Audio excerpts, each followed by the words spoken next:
Casa de Fe. Yo creo que Dios es bueno y que hoy va a ser una mañana de poder, de gloria, de transformación, de bien, de propósito, de entendimiento, de vida, de sabiduría, de una experiencia viva de su palabra en nuestros corazones. ¿Quiénes lo creen? Yo también lo vengo creyendo. La semana anterior a esta estuvimos enseñando, estuvimos creciendo en el entendimiento sobre uno de los rasgos, de alguna manera todos los rasgos del carácter de Dios son supra importantes, supra especiales y supra inteligentes, pero es un rasgo característico de Dios en donde verdaderamente podemos ver cómo nuestro Dios no es un Dios que desconoce o que improvisa según acontecimientos, situaciones y momentos. Inclusive estuvimos leyendo que Jesucristo, inclusive desde antes de la fundación del mundo, había sido crucificado. Es decir, Él había muerto desde antes de acontecer un estado presente para ese momento y para este también de pecado. Y quizás podríamos decir, no, bueno, ¿y por qué entonces si Dios lo sabía? ¿Por qué lo permitió? Y etcétera, etcétera. Y era porque a la final el deseo de Dios persistía en hacer de su creación un depósito, especialmente en los hijos, como un lugar en donde Él podía deleitarse a través del Hijo en esta tierra. Entonces Él corrió veámosle así, los riesgos de lo que Él ya sabía, porque a la final el deseo de Él era constituir al Hijo. Y al constituirse en el Hijo, constituir entonces más hijos. Es decir, ese es uno de los grandes deseos del propósito específicamente de Dios, que hacer de nosotros o hacer en nosotros esos depositarios de la vida de Jesucristo, de Jesús, de Cristo, del Hijo. Recordemos que las Escrituras nos hablan de que el Señor tiene complacencia en su Hijo. Entonces, en la forma en la que Él va multiplicándose a través del Espíritu Santo e incrementándose, Él encuentra esa complacencia multiplicada en toda su creación, en todos sus hijos.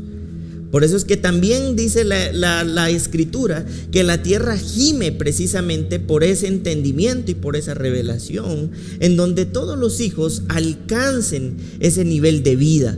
¿Qué nivel de vida? El nivel de vida del Hijo Jesucristo, porque es a través de Él en quien el Padre se complace. Pero es maravilloso saber de que aún sabiendo esto que iba a acontecer en algún momento, en su presencia, en su conocimiento eterno, Él había previsto al Hijo. Y por eso es que el Hijo, inclusive antes del error del ser humano, había sido crucificado o muerto desde lo eterno. Y por eso es que vemos claramente cómo Dios no es un Dios que va improvisando. Y todo esto también nos permite ver que al Señor no le ha movido su propósito los acontecimientos presentes de la tierra. Es decir, Él no está en una condición de se me vino una pandemia, ¿verdad? Se me vino un virus. Es decir, su propósito sigue exactamente igual, su reino permanece en la misma condición y mejor aún, porque a través de estas maneras y de estas formas también el Señor nos permite esparcir la vida del Espíritu para que más hijos también puedan ser alcanzados y transformados. Es decir, lo que podría parecer un acontecimiento trágico dentro del propósito produce avance. Y es ahí donde nosotros también podemos ver cómo lo que dice Romanos 8:28 es, ¿verdad? Los que estamos y hemos sido justificados conforme al propósito, todas las cosas les ayudan a bien. Esto es, a los que conforme a su propósito. Y veíamos también cómo esta palabra conforme es hacerse al propósito. Aquellos que se han hecho al propósito, todas las cosas les ayudan a bien. Porque vemos que Dios es un Dios de propósito, no de planes improvisados. Y ustedes se preguntarán, ¿por qué hablo de esto? Porque hoy vamos a aprender un poco y vamos a crecer. Y oro y creo para que el Espíritu Santo nos asista, nos auxilie, nos ayude, nos contribuya y nos colabore para poder ver un poquito más profundo sobre lo que hoy vamos a ir entendiendo. A esta enseñanza le he puesto por nombre la vida como adoración. Nosotros vamos a ver, trayendo un poco lo de la semana pasada y esa mini conclusión o síntesis que hice de la enseñanza del domingo último, vamos a darnos cuenta que la forma en la que este rasgo del carácter de Dios se hace visible a través de los hijos, y también lo decíamos, es a través de una mejor visión, una visión celestial, una visión divina. Y por eso incluso nosotros vamos a ver en el Antiguo Testamento cómo hay profetas de Dios que llegaron a alcanzar dimensiones profundas de tal manera, como el profeta Isaías muchas veces narra, que pareciese que lo que está visionando lo está ya viviendo. Es decir, ese rasgo del carácter de Dios es plasmado en aquellos hijos que Dios ha escogido desde antes de la fundación del mundo, que requiere por supuesto un desarrollo, que requiere de un avance. ¿Y por qué les digo esto? Porque esto no debe llenarnos de afán.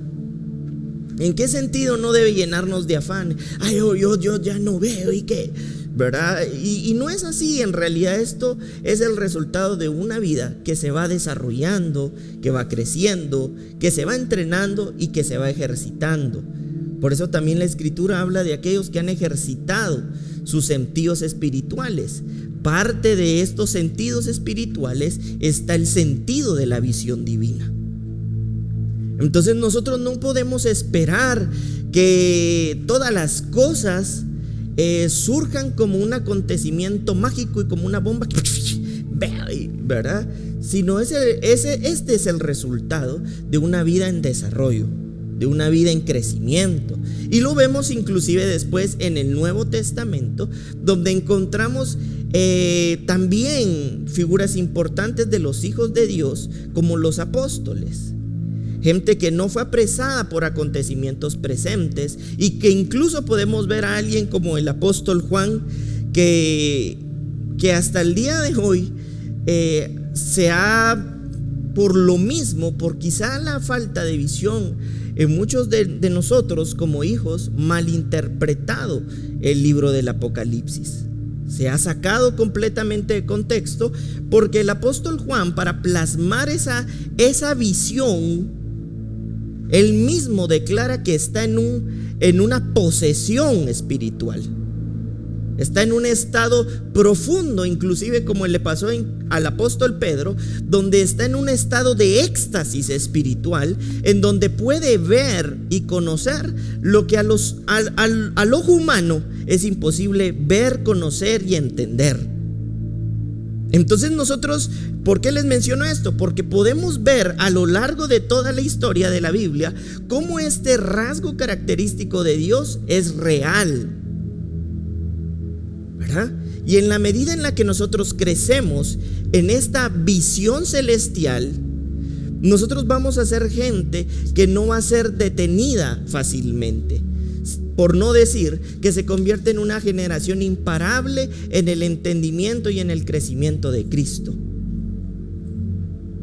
Y eso es parte de lo que hoy vamos a ir entendiendo, cómo esto se hace tan importante como uno de los tantos rasgos característicos a través de los cuales nosotros crecemos para poder tener una vida como una adoración a Dios.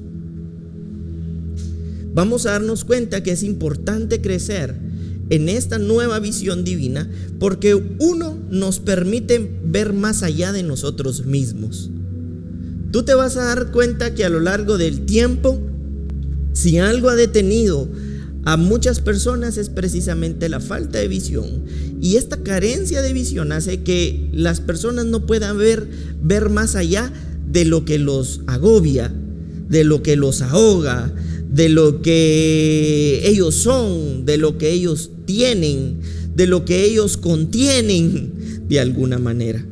Entonces esto ha producido un detenimiento y ha producido también una generación que, aunque se escuche fuerte, y lo voy a decir, termine siendo muy egoísta, ¿verdad? Muy egoísta, porque simple y sencillamente opino, digo, hago, soy de acuerdo a lo que yo puedo ver solamente en mí. Por eso es que la escritura es tan perfecta y es tan sabia que hay un versículo, si no estoy mal, escrito por el apóstol Pablo, una de sus cartas, donde él mismo nos hace saber que llegará el momento en el que nosotros sabremos cómo es que Dios siempre nos ha conocido. Pero ¿qué es lo primero que se nos viene a nuestras mentes y a nuestros corazones cuando de alguna manera empezamos en el desarrollo, y tal vez ni siquiera en el desarrollo, sino se presenta un acontecimiento en nuestras vidas? Lo primero que nos sentimos es frustrados, enojados, cansados, insuficientes. Yo no soy, yo no tengo, yo no nací para esto, es que aquel porque y yo no. Y nuestra visión solamente se queda reducida a condiciones domésticas. Tú te vas a dar cuenta que cuando nosotros no crecemos en la vida espiritual, sí tenemos mucho que hablar de todo lo que domésticamente acontece. Me viste feo. ¿Por qué me contestaste así? Y mira, y que en la puerta no. ¿Sí me estoy explicando? Somos muy domésticos, porque no podemos hablar nada más, porque no vemos nada más. Entonces quedamos reducidos a una condición donde ya no somos, y lo voy a decir así, cristocéntricos, sino antropocéntricos. Es decir, nuestra visión ya no está en lo que Dios es, sino en lo que yo soy o nosotros somos. Yo no puedo ser diferente contigo porque tú no eres diferente conmigo. Entonces tenemos a reducir todo lo que en Dios hay y que fuimos escogidos para crecer a una condición exclusiva de nosotros mismos. Pero esa es una de las características que vemos cuando no crecemos en visión. Y dos, somos detenidos por cualquier circunstancia, por cualquier acontecimiento adverso, ante cualquier desafío y ante cualquier escenario complejo. No, mira, yo ahorita no contés conmigo porque me cortaron el agua. Yo no puedo seguir avanzando porque me duele el cuello, no sé, ¿verdad? Por eso es que tú te vas a dar cuenta que nuestras excusas se convierten en nuestras realidades el día de mañana. Todo en lo que yo me excuso se convierte en una realidad, y por eso también la escritura dice que quedamos atrapados en los dichos de nuestras bocas. Porque todo lo que decimos crea un escenario que después de que era una excusa se convierte en una realidad. Mira, yo no puedo, de tanto no puedo, resulta que empiezan a haber una serie de acontecimientos que ahora sí no te permiten, que ahora no podés y que ahora requieren un grado mayor de carácter. Que antes, cuando no existían, ya eran un límite que solamente estaba en los pensamientos. Y esto es algo que nosotros tenemos que lograr entender. Los pensamientos no son inocentes, los pensamientos son objetos. Tú tienes que aprender a ver los pensamientos como cosas. Lo que sucede es que a veces nosotros vemos los pensamientos como un humo que se va ahí y tenemos un mito. No, y en realidad los pensamientos son objetos. Todo lo que Dios creó lo hizo desde lo que pensó. Entonces todo lo que tú piensas, tarde o temprano, tú haces, tú lo tienes, y en eso o te detienes o en eso te desarrollas. Entonces vamos a darnos cuenta que en algún momento empiezan solamente como excusas y posteriormente son realidades. No pudimos con lo que nos inventamos, y ahora que ya los tenemos, si no tuvimos el carácter cuando no existían, cuanto no menos ahora que existen. Y entonces nos vamos dando cuenta que es súper importante el alcance de una nueva visión a través de este carácter o de este rasgo del carácter de Dios, que es la presciencia, que se habilita en nosotros los hijos como una visión. Y vamos a darnos cuenta entonces cómo esto va inyectando y haciéndonos crecer de tal manera en donde nuestras vidas en realidad se convierten en una vida que adora a Dios. Vamos a leer lo que dice Segunda de Pedro. Esta es una de las cartas de Pedro, capítulo 1, versículo 4. Y dice así: por medio de las cuales nos ha dado preciosas y grandísimas promesas, para que por ella llegaseis a ser participantes de la naturaleza divina, habiendo huido de la corrupción que hay en el mundo a causa de la concupiscencia. El versículo 5 dice: vosotros también, poniendo toda diligencia por esto mismo, añadida a vuestra fe virtud, a la virtud conocimiento, al conocimiento dominio propio, al dominio propio paciencia, a la paciencia piedad, a la piedad afecto fraternal, y al afecto fraternal amor. Porque si estas cosas están en vosotros y abundan, ahí hay algo clave: y abundan, no solamente están. Cuando tú tienes algo que abunda, tú tienes algo para no solamente para ti. Esa es la característica de alguien que es abundante desde lo profundo de su corazón.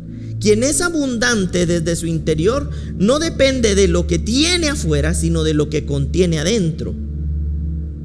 Y resultado de lo que contiene adentro, abunda. No solamente para él, sino la copa rebosa, resultado de que no solamente tiene espacio para el vino que es depositado en él, sino ese mismo vino rebalsa la copa. Eso es abundancia. No os dejarán estar, dice, si esto abundan, y no solamente están, ociosos ni sin fruto en cuanto al conocimiento de nuestro Señor Jesucristo. Y dice el versículo 9, como un tipo de advertencia: pero el que no tiene estas cosas tiene la vista muy corta, es ciego, habiendo olvidado la purificación de sus antiguos pecados. Por lo cual, hermanos, tanto más procurad hacer firme vuestra vocación y elección, porque haciendo estas cosas no caerás jamás. Nuestra vocación, cuando hablamos de vocación, es algo con lo que nosotros nacemos para realizar. ¿Y por qué el apóstol Pedro está haciendo referencia a una vocación? Porque él sabe desde la condición en donde está viendo que Dios nos predestinó para poder hacer uso de esta elección. Entonces no es algo ajeno a nosotros, sino que es parte de lo que nosotros somos como resultado de lo que Dios ha destinado que seamos. Pero vamos a notar aquí varias cuestiones importantes. Por ejemplo, vemos que habla de que podemos llegar a estar ciegos. En el versículo 9 dice que podemos llegar a estar ciegos, y habla de alguien que tiene la vista muy corta. Pero este ciego, cuando la escritura en este contexto está hablando de ciego, no está hablando solamente de alguien físicamente ciego, sino de alguien mentalmente ciego. Es decir, esta persona que mentalmente es ciega tiene por característica el ver a través de algo que no se encuentra completamente limpio. Por ejemplo, es cuando tú tratas de ver a través de algo que está o rayado o está opaco. Tu visión, ¿cuál es? Es una visión que le cuesta ver, que le cuesta entender qué hay detrás de ese vidrio o de ese plástico o de ese lugar en donde no es clara la visión. Y la escritura en este contexto está haciendo referencia a algo que está lleno de humo. Yo recuerdo que en una ocasión, como nosotros tenemos nuestras medidas de bioseguridad aquí en nuestra casa ministerial, probamos algunas cosas de estas en la casa de mi mamá. Y cuando encendimos un fumigador de humo, humificador, no sé cómo se le llama, no se podía ver nada, era completamente blanco el lugar. Por más que uno estuviera haciendo esfuerzo, uno no veía. Entonces uno lo que tenía que empezar a hacer era como a mover la mano para ver si uno podía ver. Entonces cuando yo leía esto, me traía a memoria esto. La Biblia está hablando de alguien que físicamente puede estar ciego, pero por sobre todas las cosas mentalmente está ciego. Y tú vas a darte cuenta que una de las dificultades más grandes para nosotros avanzar y desarrollarnos es estar mentalmente ciegos, porque es como que estuviéramos embotados y llenos de humo en nuestros pensamientos. Y seguramente te ha pasado que pasa muchas veces cuando hablas con alguien y no lo puedes sacar de la idea en la que permanece. No, y eso no es, y eso es así, no, yo no lo veo, y que yo no lo entiendo, y que yo no, y que, ¿por qué? Porque a la final su ceguera es el resultado de que en su interior, en sus pensamientos, hay demasiado humo. ¿Y por qué hay demasiado humo? Porque la misma escritura define a Jesús y él mismo se autodefine como la luz. Es decir, este humo es como la figura de un lugar oscuro. Y Jesús, a través de su Espíritu Santo, es la figura de esa luz que quita toda oscuridad, que disipa las tinieblas. Por eso es que la escritura habla de este reino de la luz, pero también habla del reino de las tinieblas.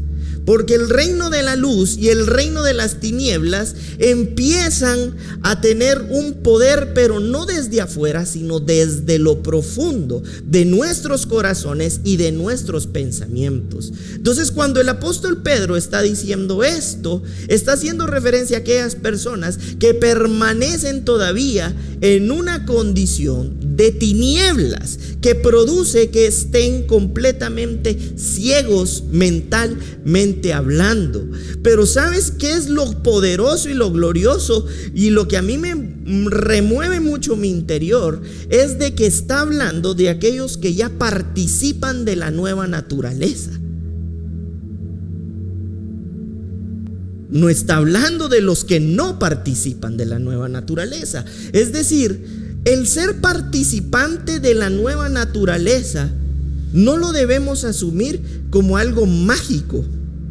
Por eso es que él dice, aquellos que hemos participado o estamos participando de la naturaleza divina, requerimos de una acción, y dice la acción de qué forma debe ser desarrollada o aplicada, y él utiliza la palabra diligentemente. Tú, yo, que participamos de una nueva naturaleza divina, no podemos dar por hecho que nuestros pensamientos no están llenos de humo, llenos de oscuridad, llenos de tinieblas, que nos llevan en muchos momentos a ser ciegos, a centrarnos solo en nosotros mismos, a quedar en una condición de egoísmo. Y para que esto no suceda, es donde dice el apóstol Pedro, no solamente requieres la participación en una nueva naturaleza, sino tú requieres ser diligente en el desarrollo.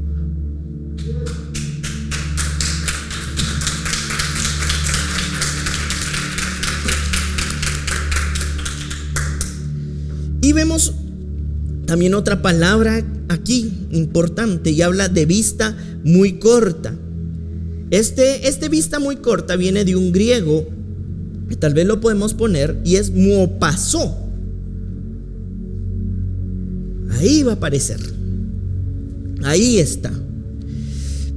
Y esta palabra traducido al español habla de alguien que cierra los ojos, alguien que parpadea de forma incesante, ¿verdad? Que no deja parpadear. O sea, si tú empiezas a parpadear, cuesta ver, ¿verdad?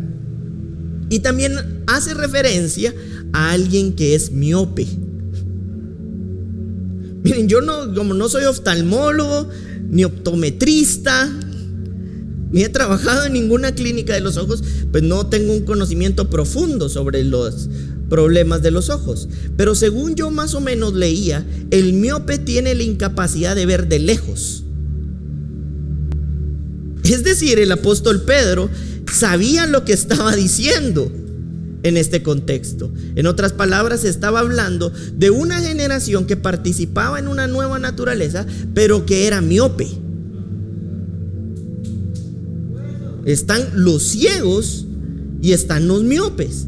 Yo no sé, pero yo he visto que las personas que padecen de la vista inclusive tienden a cerrar sus ojos cuando quieren ver algo, ¿verdad? Esa es una habilidad que se desarrolla por alguna razón. Y yo siempre seguramente un doctor me puede cuestionar esto, ¿verdad? Yo, como le repito, no tengo conocimiento en esto. Yo siempre digo, pero si no ven, ¿por qué lo cierran? ¿Por qué no los abren más? Esa es una de esas ideas que me pasan Sin embargo, lo que el apóstol Pedro estaba diciendo es: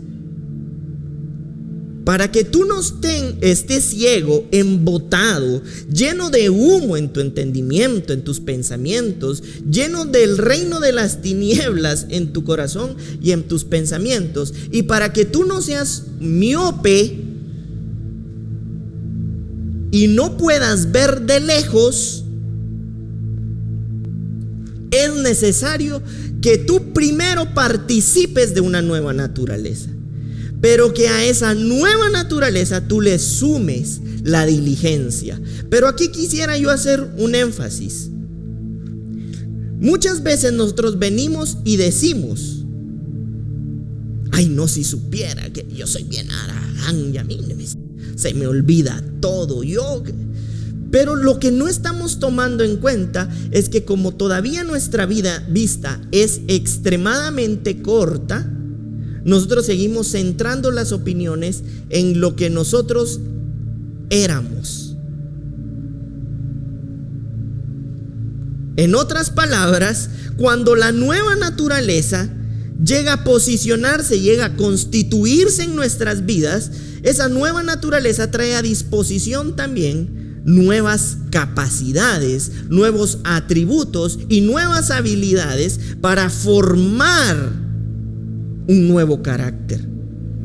En otras palabras, lo que yo trato de decirte es que cuando muchas veces nosotros decimos: es que yo soy aragán, yo sé esto, yo soy lo otro, es porque seguimos hablando a través de una vista miope sobre una naturaleza que tenemos o teníamos, pero estamos dejando de ver que la nueva naturaleza contiene nuevas características para ser desarrolladas. Es decir, cuando tú eres depositario de esta participación divina, también en tu vida se despierta la disposición y la disponibilidad para hacer uso de un nuevo desarrollo. Es decir, que si tú y yo hemos sido llamados a participar de la nueva naturaleza divina, pero todavía seguimos pensando como la naturaleza vieja, muy probablemente es porque seguimos teniendo miopía espiritual o estamos mentalmente ciegos y no estamos dándonos cuenta que ahora tenemos para poder desarrollar nuevas capacidades espirituales como resultado de una nueva naturaleza supra poderosa. Es decir, que si yo sigo detenido en esta idea y sigo con esas características, es simple y sencillamente porque yo sigo haciendo uso de lo viejo que yo soy y no de lo nuevo en lo que fui constituido. Es decir, esto es poderoso, porque para nosotros los hijos ya no debería ser excusa lo que antes éramos, aunque es un proceso, por supuesto. Pero en la manera en la que soy diligente, muy seguramente, como resultado de que participo de una nueva naturaleza, yo voy a ver esa versión de Cristo en desarrollo en mi vida. Y esto va entonces haciendo que cada día mi vista deje de ser como la de un miope espiritual, o como la de un mentalmente ciego espiritualmente hablando. O sea, esto es poderoso de verdad. Y a mí me maravilla de gran manera cuando la Escritura habla de esta naturaleza divina, porque cuando la Escritura en esta carta del apóstol Pedro está haciendo referencia a esta naturaleza divina, está hablando al origen de algo. Es decir, tenemos el origen de una nueva naturaleza como resultado de que en nosotros se germinó una nueva semilla, y como se germinó una nueva semilla, hay una expansión de esa nueva naturaleza. Es decir, para nosotros experimentar la expansión, el ensanchamiento, como decía el profeta Isaías, no seas escasa, sino extiéndete, porque eres poseedora, iglesia de Cristo, de una nueva naturaleza, para que tu vista no sea como la de un miope espiritual, para que no quedes sumergido en ti solamente, ni ahogado en ningún desafío que te presente la vida, como resultado de que esta naturaleza dio origen como resultado de esa germinación que puede ser expandida, una nueva constitución de vida. Y a mí me parece muy poderoso, porque cuando estamos hablando de esto, estamos hablando también de que esta naturaleza contiene su propio género y contiene su nuevo género. Por eso es que Dios desde el Génesis no pudo reproducirse en algo que Él no era, porque Él se reproduce en lo que Él por género o especie Él es.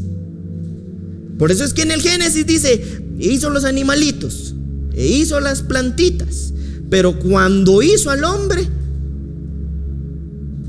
hay una excepción a toda la demás creación, y dice, y lo hizo conforme a lo que Él era.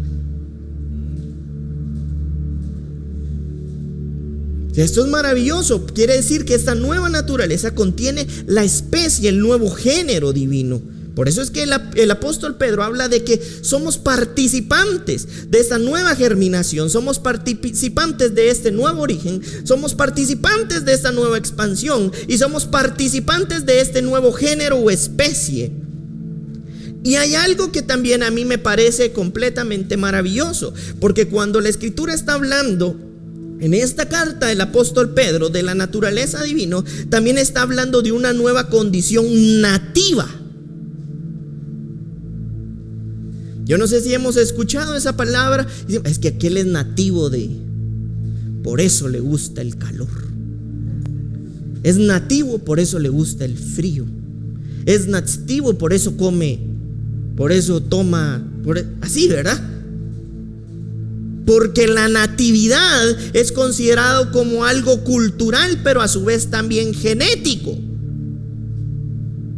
Entonces es bien poderoso cuando el apóstol Pedro está hablando de que somos participantes de una nueva naturaleza divina, porque está haciendo saber de que entonces como resultado de esa nueva vida somos nativos de esa nueva vida, pero que esa nueva vida inevitablemente requiere y necesita de la diligencia del que ha sido llamado a participar de la nueva naturaleza divina. Por eso es que esta generación requiere y necesita ser expandida, ser germinada para conocer un nuevo origen y ser completamente diligente para darse cuenta que todas las excusas que limitaban el desarrollo y el crecimiento no son sino el resultado de lo que eras y no de lo que nativamente tú contienes ahora como resultado de lo que Dios ha germinado y que tú puedes expandir en tu vida. Vamos a dar un fuerte aplauso.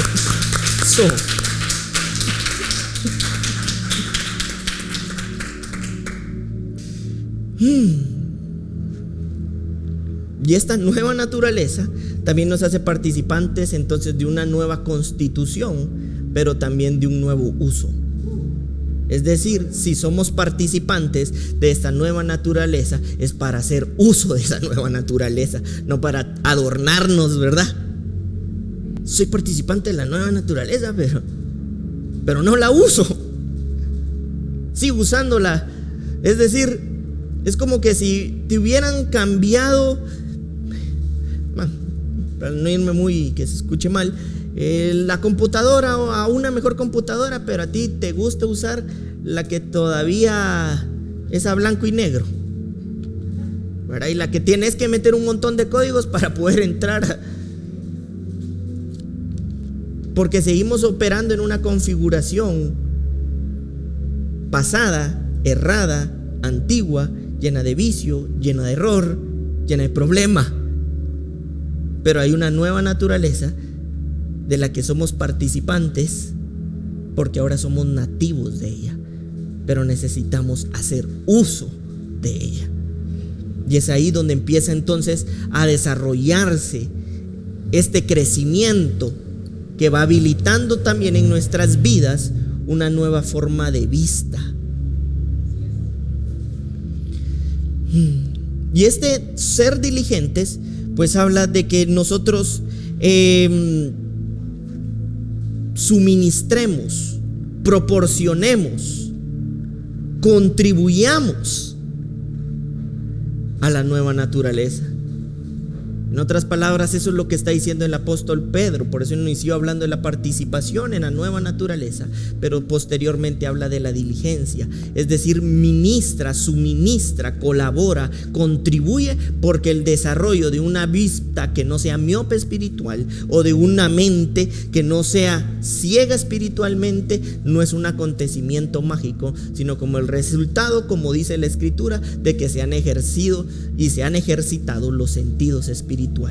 Por eso la vista en el sentido espiritual es ese sentido que requiere y necesita ser ejercitado y ser desarrollado. Y en esta nueva naturaleza nosotros podemos ser diligentes, porque esta naturaleza nueva contiene esa característica de diligencia. Por eso el desarrollo espiritual requiere de la ministración y de la administración permanente y continua desde la vida espiritual en tu vida todo el tiempo. Tú no puedes esperar desarrollarte en la nueva naturaleza solo porque hace un año tú te afirmaste en la vida en Cristo. Tú mismo. Yo me recuerdo que hace muchos años, cuando yo empecé en esta experiencia de vida con el Señor, yo a la final yo no sé bien cómo describir esta experiencia que yo tuve. Sin embargo, recuerdo muy bien que yo me iba a acostar, y cuando me iba a acostar quedé profundamente dormido. Y cuando quedé profundamente dormido, en mi visión, buena visión mejor dicho, me veía como en las nubes. Y yo me recuerdo que iba caminando en las nubes y de pronto vi unas piernas, y cuando medio parpadeé yo ya estaba en las piernas de esta persona que estaba en el cielo, y tenía mi cabeza puesta en sus rodillas y hacía como caricias, me recuerdo yo, en mi pelo, y me decía: tú no te preocupes, porque te he dado el poder para poder ministrarte todos los días de tu vida. Yo voy a ministrarte el resto de tu vida. Y me recuerdo que cada vez que pasaba esto, yo literalmente sentía que algo estaba pasando en mí, al punto que cuando yo regreso de esa visión, porque no sé cómo describirlo, yo me sentía completamente diferente. Y ese día entendí el poder que tenía la nueva vida que Dios nos había dado. Por eso nosotros no podemos menospreciar la nueva naturaleza, creyendo que como ahora tenemos la nueva naturaleza, mágicamente todo tiene que pasar. Requerimos ser diligentes, y a partir de ese tiempo y en este último tiempo aún con mayor fuerza, todos los días a través de la vida del Espíritu, yo le hago saber a mi alma para que sea renovada y a mi cuerpo quién soy yo en Cristo Jesús.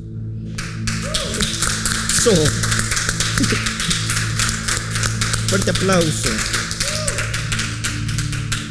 Te tengo que confesar, hay días donde no quiero hacerlo, sin embargo yo sé que debo hacerlo. Por eso es que parte de la nueva naturaleza es que no siempre hace lo que quiere, sino siempre hace lo que debe. En Juan 4, 23, 4:23 dice lo siguiente: mas la hora viene, y ahora es cuando los verdaderos adoradores adoran al Padre en espíritu y en verdad, porque también el Padre tales adoradores busca que le adoren. Dios es espíritu, y los que le adoran en espíritu y en verdad es necesario que le adoren.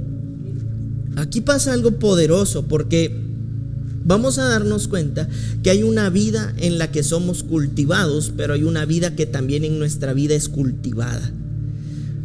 Generalmente cuando nosotros escuchamos la palabra adoración, la relacionamos con la mejor canción. Y si bien es cierto, es parte de lo que nosotros le damos a Dios en nuestro agradecimiento, y lo podemos ver en el apóstol Pedro, en el apóstol Pablo, que están cantando con entendimiento, con la vida en el Espíritu. La palabra adoración tiene que ver necesariamente con tres elementos básicos importantes. La primera, con obediencia; la segunda, con sumisión; y la tercera, con rendición. Es decir, esto es poderoso, porque lo que la Escritura de alguna manera nos está diciendo es que el Señor está buscando a estos adoradores, y estos adoradores son adoradores porque son obedientes, se han rendido ante Dios y tienen un corazón sumiso ante su voluntad y su propósito. Y es esta la generación de adoradores que el Señor busca. Pero para el Señor encontrar esta generación, sabía que no podía hacerlo porque nos haya nacido a nosotros ser la generación, sino para esto hacernos participantes de esta naturaleza que produce también en su entendimiento estas características. Por eso es que tú vas a darte cuenta que la Escritura narra de Jesús, que Jesús fue obediente hasta la muerte, en otras palabras, muerte de cruz. ¿Por qué? Porque su naturaleza contenía en sí misma esa naturaleza de adoración, esa naturaleza de vida en la que está rendida completamente al propósito de Dios. Nosotros requerimos y necesitamos de una generación que rinda su corazón, que rinda sus pensamientos, y que como resultado de la participación en una nueva naturaleza pueda rendir completamente su vida para ser desarrollado. Por eso es que el resultado de que nosotros participamos de la nueva naturaleza y somos diligentes en la nueva naturaleza es porque nosotros empezamos a dejar de vivir para nosotros mismos y empezamos a vivir para el propósito, y empezamos a vivir para Dios. Y es ahí donde las decisiones en tu vida cada día van a ser más coherentes. Y no te voy a decir 100% fáciles, pero sí más fáciles. Tus decisiones también van a ser cada día más inteligentes. Tus decisiones van a ser cada día más prudentes. Tus decisiones van a ser cada día más sabias. Tus decisiones van a ser cada día con más visión. Porque el Señor nos ha llenado de su gloria, de su naturaleza, de su espíritu, de su presencia, para que en eso que contenemos podamos participar de la naturaleza divina como unos verdaderos adoradores. Y por eso dice la Escritura que estos adoradores que Él busca, los busca en la verdad y los busca en el Espíritu. Esa es la generación de adoradores en espíritu y en verdad, porque Él es el gobierno de esta nueva naturaleza y Él es la verdad de esta nueva creación.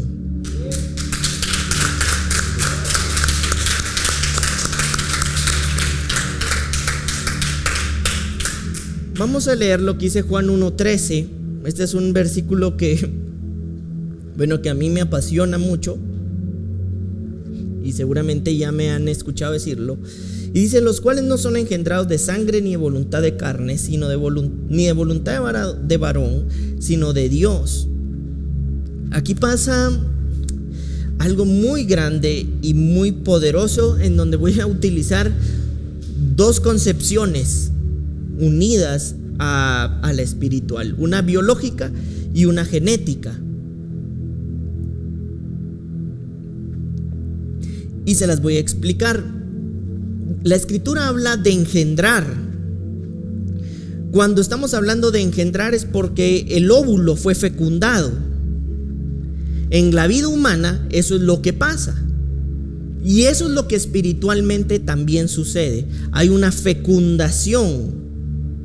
Pero es bien glorioso y bien poderoso esto, porque ustedes van a darse cuenta que Dios nunca fecundó a nadie sino hasta constituirla a su esposa.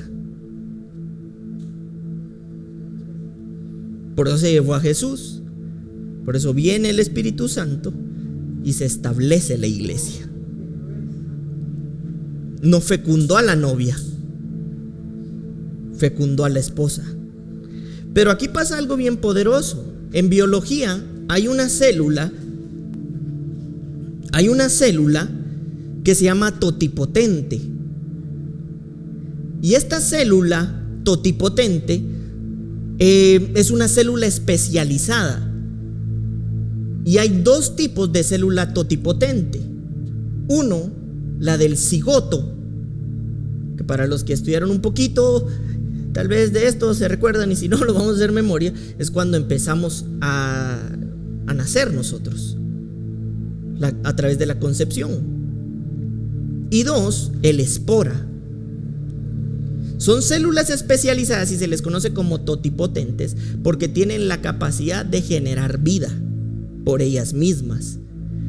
Y genéticamente hablando, en lo humano, cuando ya existe un cigoto o una célula totipotente, automáticamente existe una nueva carga genética diferente al de la madre. Yo creo que somos como 23 o 24 cromosomas, ¿verdad? 23 creo yo. 23 o 24 cromosomas, y automáticamente existe una nueva carga genética. Por eso y quizás no me quiero meter a eso, pero sí dejarlo claro.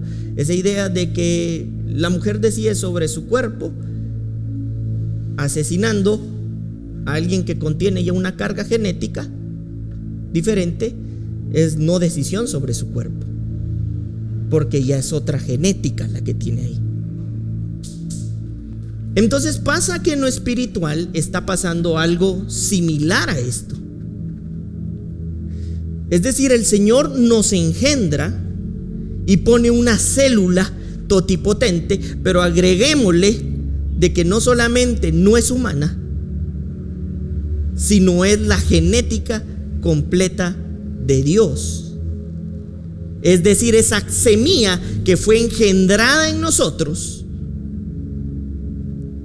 ya no es la nuestra, sino es la del Hijo. En otras palabras, el Señor fecundó a través de la vida espiritual una nueva dimensión de vida con su propia genética, con su propia biología, para garantizar la participación en una nueva naturaleza que pueda vivir como una generación que le adora con su propia vida, como esa generación que le es obediente, como esa generación que le es sumisa y como esa generación que le está completamente rendida. Pero esto es algo que muchas veces nos cuesta ver, porque si bien es cierto, fuimos engendrados por esa vida, nos falta lo que el apóstol Pedro en sus cartas dice: ser diligentes en la nueva carga genética, biológica, espiritual, de la que ahora somos portadores y que ahora andamos cargando. Al mes de embarazo, a una mujer es muy difícil creerle que está embarazada, solo que esté vomitando, ¿verdad? Pero físicamente hablando. Pero a los 9 meses a ti no te queda duda de que está embarazada. Algo similar pasa con la misma vida espiritual.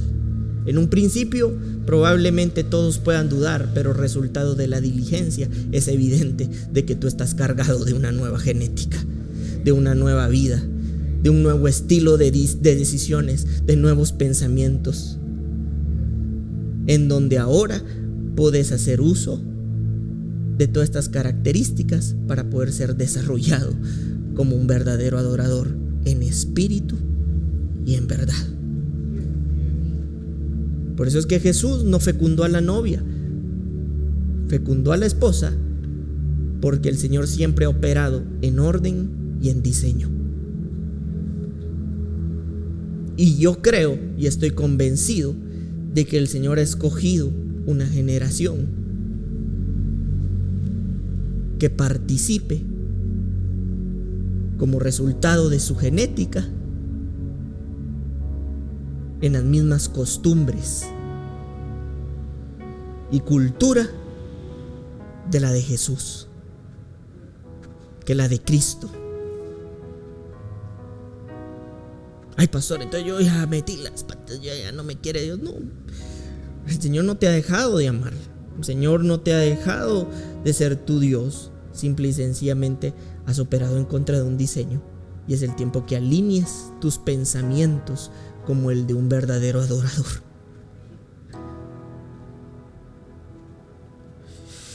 Ouch. Uy. Y también hay una palabra aquí que dice sino de Dios, y este sino es una conjugación adversativa que se utiliza para contraponer un concepto a otro. Entonces aquí está muy contrapuesto. Dice: los que participamos de esta nueva vida para ser adoradores no somos del hombre, en otras palabras, sino de Dios. Contrapuso los dos conceptos.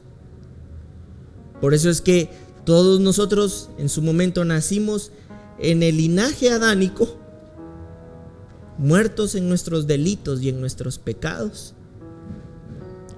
Pero en ese concepto, llamémosle así, contrapuesto, que es una vida, ahora nos hace participantes de una nueva condición espiritual, de una vida zoé, una vida sobreabundante, una vida que no está restringida ni limitada a las excusas.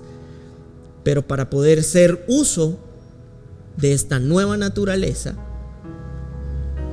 vas a requerir necesariamente algo que también te provee esa naturaleza, y es ser diligente. Para levantarse entonces así una generación de hijos obedientes, sumisos y rendidos al entendimiento de Cristo. Nosotros podemos ver en Efesios 4:13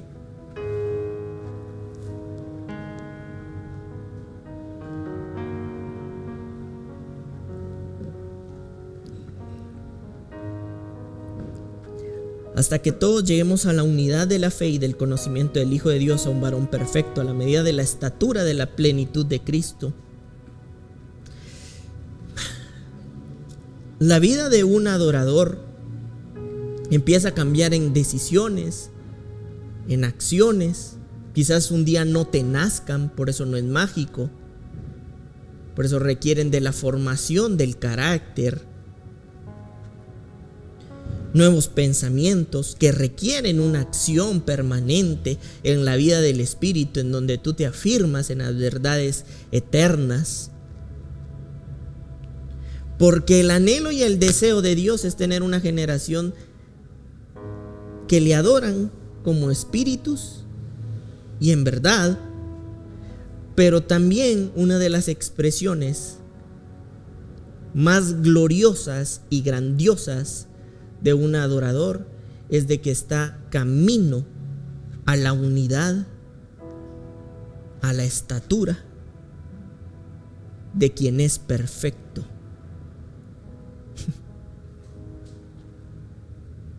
Y esta palabra unidad es lo mismo a decir unanimidad. Tú vas a darte cuenta que a veces en los juicios, etcétera, y hay más jueces, por unanimidad votaron, dice. Quiere decir que no quedó ni siquiera duda de cuál era el criterio que iban a utilizar para decidir. Y eso es lo que está diciendo la Escritura. Cuando lleguemos a esa unidad, a esa misma unanimidad con Dios y con Cristo, para que entonces alcancemos esa nueva dimensión, ese nuevo estado, en donde también lo adoramos porque hemos alcanzado madurez. La madurez como tal no es el llevar muchos años en el Evangelio. La madurez es la expresión misma de Cristo. Como esa mujer embarazada, en donde no queda duda de que lo está al 9º mes. Es visible que ahí hay otro ser dentro de ella.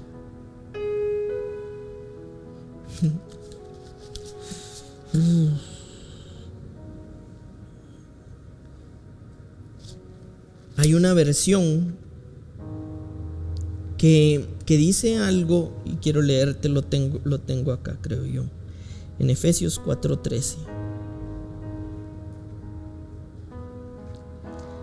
Dice: hasta que todos lleguemos a la unidad de la fe y del conocimiento del Hijo de Dios, a un varón perfecto, a la medida de la edad. Habla de la edad, de la plenitud de Cristo. Esta palabra estatura también es interpretada como esa edad. Y cuando está hablando de esa edad, está hablando en ese contexto de alguien que ha alcanzado la mayoría de edad. Alguien que hoy piensa como el Padre. Alguien que hoy decide como el Padre. Alguien que acciona inclusive en representación del Padre. Alguien que busca los intereses del Padre. Por eso es que David fue escogido en el conocimiento de Dios desde antes de que nosotros lo viéramos. Pero lo que David hacía cuando fue encontrado era cuidar los negocios de su papá.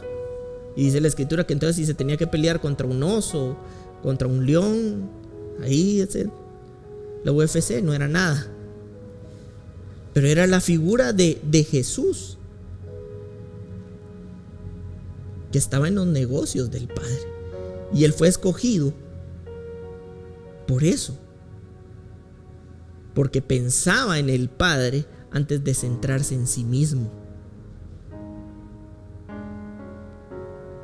Sin darse cuenta, en ese entrenamiento de vida había alcanzado tal nivel de estatura David, que por eso fue ungido como rey.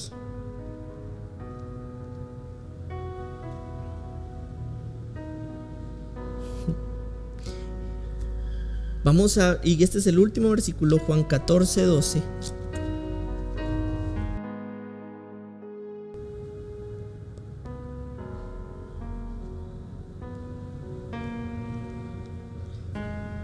De cierto os digo, el que en mí cree, las obras que yo hago, él las hará también, y aún mayores hará, porque yo voy al Padre. para el Señor poder establecer esa generación de adoradores en espíritu, Él tuvo que garantizar ese espíritu. Y para garantizar ese espíritu, Él fue al Padre, para que viniera el espíritu mismo de Cristo a habitarnos, para hacer cosas mayores, no porque en nosotros seamos mayor a Jesús, sino porque a nosotros nos ha potencializado el mismo espíritu de Cristo para alcanzar esa edad y esa estatura para poder ser adoradores. Tú te vas a dar cuenta que cuando nosotros vamos alcanzando la madurez, ya no estamos centrados en las cosas domésticas de verdad. Estamos centrados en Cristo. Hay una frase de Albert Einstein que quisiera compartirles, que a mí siempre me ha gustado mucho, y dice lo siguiente: solo aquel que se consagra a una causa con toda su fuerza y alma puede ser un verdadero maestro. Por esta razón, ser maestro lo exige todo en una persona. El desarrollo de esta nueva vida espiritual lo va a exigir todo de ti. Todo es todo. Hasta el pensamiento que no se quiere soltar, hasta la idea a la que no se quiere renunciar, porque es la única manera en la que se alcance la edad, la estatura, la dimensión de Cristo. Y esto no debe producir en ningún momento afán en tu corazón, pero lo que sí debe producir en tu vida es disposición para ser diligente en todo este proceso de desarrollo, en donde vas a ser activado como resultado de esa diligencia a una nueva dimensión de vida, para participar entonces, ahora sí, de una nueva naturaleza divina.